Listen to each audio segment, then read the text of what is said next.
একটা সময় সংসারের জন্য যে মানুষটি দিনরাত খেটে গেছেন সেই আজ মৃত্যুর মুখে দাঁড়িয়ে জীবন ভিক্ষা চাইছেন। বাঁচতে চাই, অসুস্থ অসহায়, আমি কর্ম করতে পারি না, যে ভাই আছেন আমাকে সাহায্য করবেন।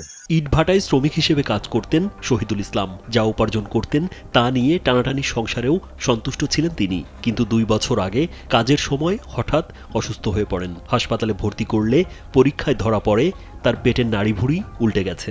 কাজত গেছিল ভাটা, কাজত যায়া মনে করো ফজরের সময় গেছে, 10টার দিক ফোন করছে, বলে আপনারা আসি, আপনাদের লোক নিয়ে যান। জরুরি ভিত্তিতে অপারেশন করা হলেও সুস্থ হতে পারেননি তিনি, বরং অপারেশনের পর থেকে বাড়তে থাকে নানাবিধ জটিলতা। শুরু হয় জীবনযুদ্ধের নতুন এক অধ্যায়, বেঁচে থাকার লড়াই। পিতাসা হাসপাতালে ভর্তি করছি, ওরা ভর্তি করে বেডত তুলিয়ে এসএসজি করিয়ে বলে আপনাদের রোগী এখানে রাখা যাবে না, আপনারা সাত রংপুর নিয়ে যান। এতদিনে চিকিৎসার পেছনে সর্বশেষ সম্বল 6 শতক ভিটা মাটিও বিক্রি করেছেন তিনি। এখন টাকা নেই, তাই চিকিৎসাও নেই। ফলে দিন দিন অবনতির দিকে যাচ্ছে শহীদুলের শারীরিক অবস্থা।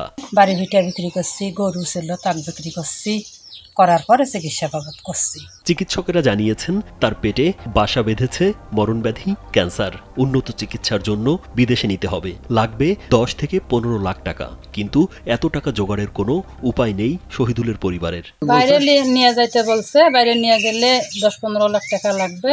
তো এখন আমার ভাই দেখেছিল, আমার সব শেষ হয়ে গেছে। শহীদুল ইসলামের বাড়ি রংপুরের পীরগাছা উপজেলার তালুক ইসাদ নয়াটারি গ্রামে। স্ত্রী ও 4 সন্তান নিয়ে তার সংসার।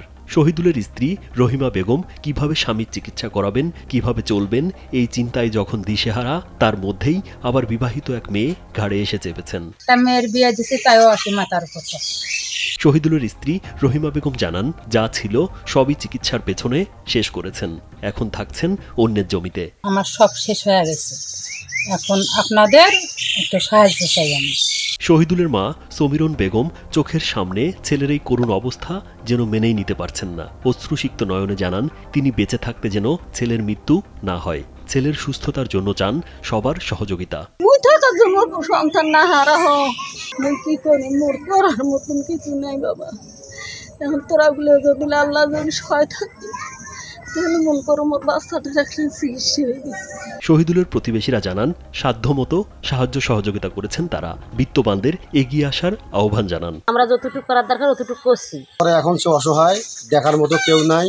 আমরা গ্রামবাসী যতটুকু সহযোগিতা করছি, কিন্তু পারিনি আর। রাজীব বিশ্বাস, কালবেলা।